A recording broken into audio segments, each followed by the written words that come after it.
First thing first, I want to get out of the way 2 questions I know will be asked many times as I move forward in this video. Do I even like TypeSoul? And why do I play it if I have so many issues with the game? To answer both questions at the same time, yes, I do like TypeSoul, and it's exactly because of that enjoyment for the game that I find myself constantly criticizing it. To help, I guess, justify this desire to critique something that I enjoy, I'm going to use one of my favorite quotes. I love America more than any other country in this world, and exactly for this reason, I insist on the right to criticize her perpetually. In TypeSoul terms, this breaks down as I fuck with the game, and because I fuck with the game, I reserve the right to call out all of its dogshit qualities. So yeah, let's get right into that, starting with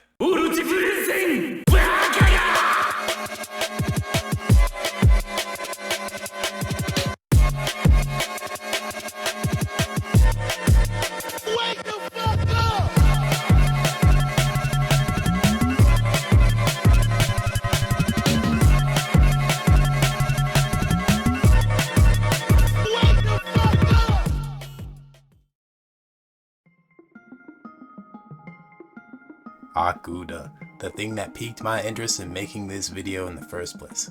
Hakuda is the cause of both 90% of player complaints, and it's personally one of the things I have the biggest issues with in the game. However, where I differ from many is why I dislike it and what I think needs to be done to the tree itself.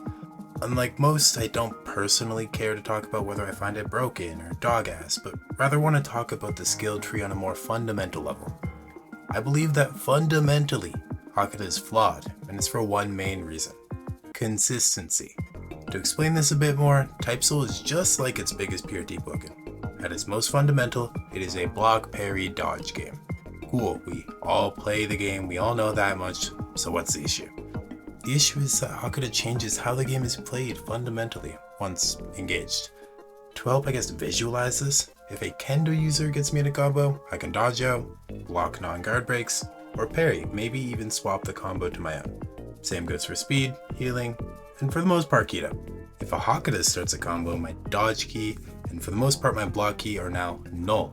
Outside of maybe Spine Rend and Rising Shot, and maybe one other move that I'm forgetting about, most moves in this skill tree block break once in the air, removing most, if not all, of blocking's viability. Flash stepping now keeps you in place, and considering how long the active hitboxes are for Hakuda moves, relying purely on the iframe of a dodge is inconsistent and not worth it when you consider the heavy punishment you'll receive if mistimed. This leaves parrying as the sole fundamental mechanic that you can engage with consistently when in a Hakuda combo, which is the fruit of the issue. Having only parrying is bad enough, but that's only one side of the issue, with the other one being that Hakuda moves lack good animations that would allow for you to time the parries better. But even if they did, I don't think that solves the issue. 99% of the time, the best option to get out of a Hakuda combo is one of 2 things. A well-timed hyper armor move to interrupt their combo for long enough to end the airtime, or a frame 1 or relatively fast move that you can rely on to hit them before they can continue the combo, also ending the airtime. The tonal shift in gameplay is disappointing to the point that I find fighting Hakuda to be simply boring. So what do we do about it?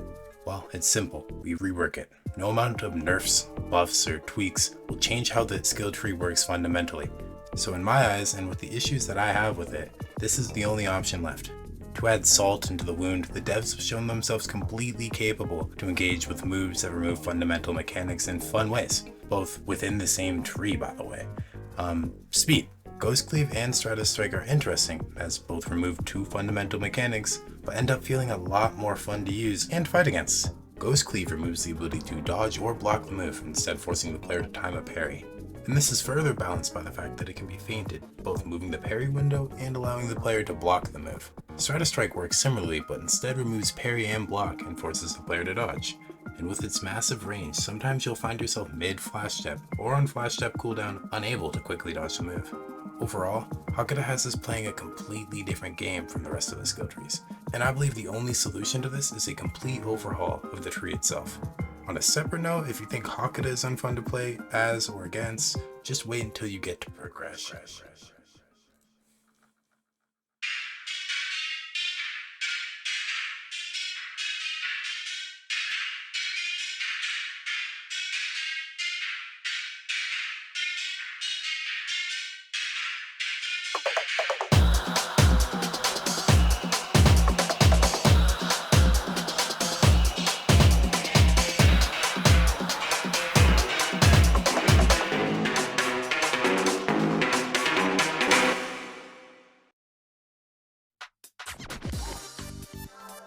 Progression in most Roblox anime games are linear trash bags that have you questioning your sanity as you complete the same tedious tasks over and over again. TypeSoul unfortunately falls into the same category with a few different, albeit lazy ideas, as well as some unique shortcomings. I think we can go over most of the issues with TypeSoul's progression by splitting it into two different yet intersecting sections: tedium and transparency. So let's walk you through what a typical TypeSoul progression looks like and get into the issues I have with progression one by one as we run into them.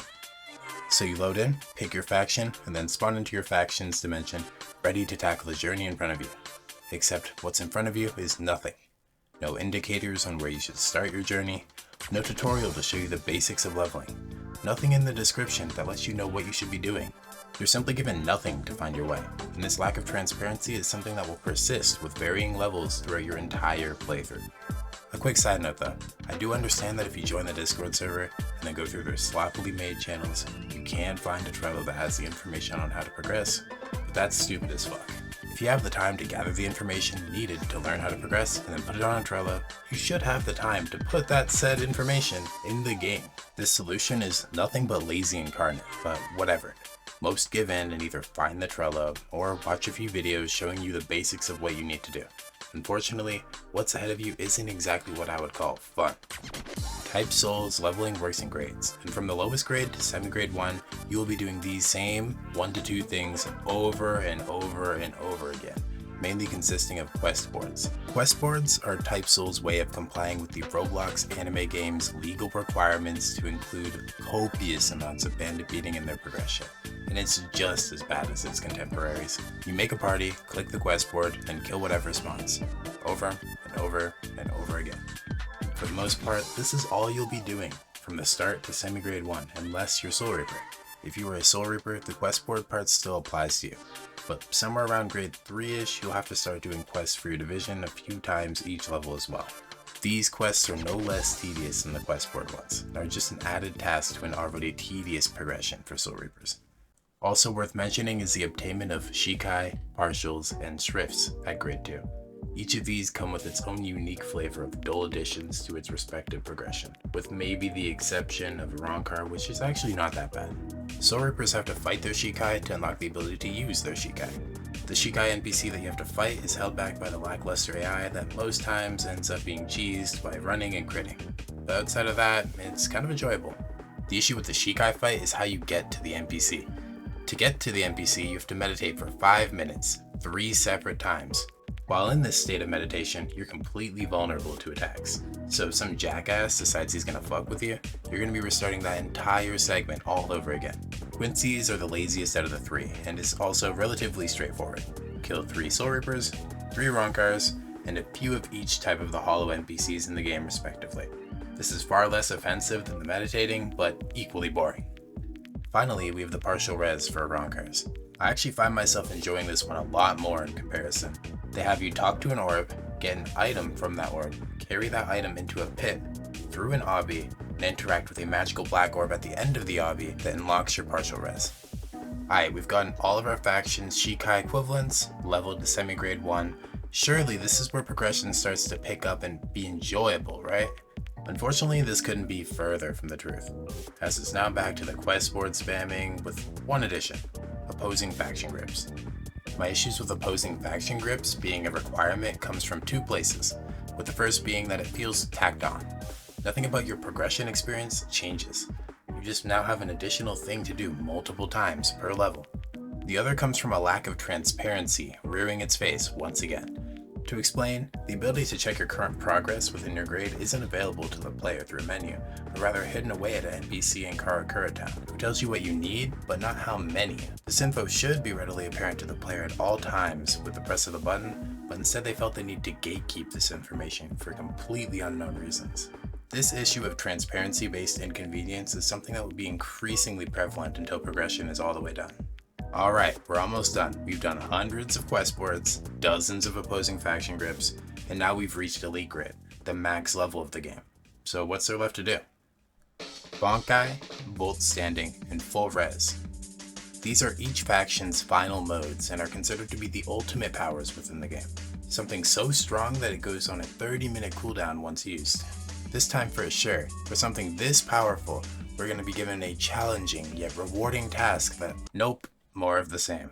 The process of getting these modes is split into 3 stages, with the first 2 being the same regardless of what faction you're in. Stage 1, win a certain amount of raids, clan wars, or ranked games.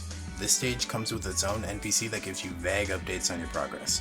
Stage 2, 80 holo grips, 1 boss grip, and 15 opposing faction elite grade player grips. This stage comes with no way to check your progress, and if you die, you have to restart the entire stage. And finally, we have stage 3, which is completely different for each race. Surprisingly, I actually like this stage as it has you do a unique form of challenging yet rewarding content. However, it is locked behind 2 stages that exemplify all of my issues with progression, and I find it a bit harder to praise because of that. Quincy's are given a parry test in the form of light beams, soulreapers have to fight their own bonkai, and arrancars have to go through a maze to find a holo NPC with slightly different color eyes, all while a big black man is chasing you down. Once you've completed that, congratulations! You've now completed TypeSoul's progression and have unlocked the ability to do more of the exact same content. Thankfully, I and many others find the combat to be fun, so being stuck with only ranked, raids, and clan wars as the only main endgame content isn't a complete turnoff. But geez, what a punch to the gut it is to complete all of that to be rewarded with absolutely nothing additional. Overall, progression is an unenjoyable experience, having its few good parts bogged down by tedium and lack of transparency. Moving forward, I hope that the devs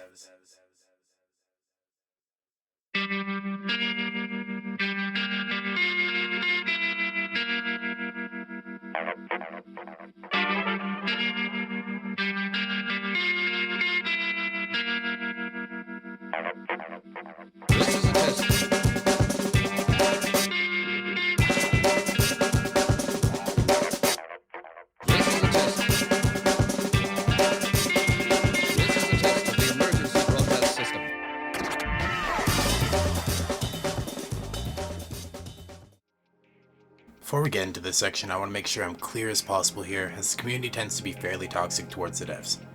No issues I bring up or things that I quote should be taken as a call to action to bitch at or about the devs. Same goes for players mentioned or shown in screenshots. This is a LEGO Bleach game and we are here for fun, not to engage in toxicity. Now in complete contrast to that, these devs and players might just be brain dead. Of course I'm mostly kidding, though week after week I find myself confused by both the decisions of the devs and the response of the community. Starting off with the community, it's wild how we managed to topple Deepwoken's throne. It's the most toxic Roblox community in such a short amount of time. For a nice visual aid, I'm gonna put some screenshots on screen of what people have said to me in just 1v1 matches alone. When someone loses to me, it's somehow more rare for them to say GG than wishing death upon my firstborn child. I understand that it comes from a place of immaturity, but it's still wild to see nonetheless. The toxicity is funny, and at the end of the day it's pretty harmless, but the second issue I have with the community might just be a bit more harmful. That issue is the mob mentality shown in multiple places that the community loves to engage with. The initial place I noticed the mob mentality is within the game's balancing. They rightfully or wrongfully think something is overpowered. We either see slight nerfs or major nerfs to said overpowered thing, and regardless of the severity of the nerfs, they react by saying it's gutted or useless now. A great example of this is within my own friend circle. When Creation's C move pre-nerf would hit you, it would stun you. If it hit your block, it would guard break you, and the stun time was a little insane as well. Outside of them missing the harder to aim move, this left lucky parrying and being outside of its formidable range as the only 2 options to deal with it.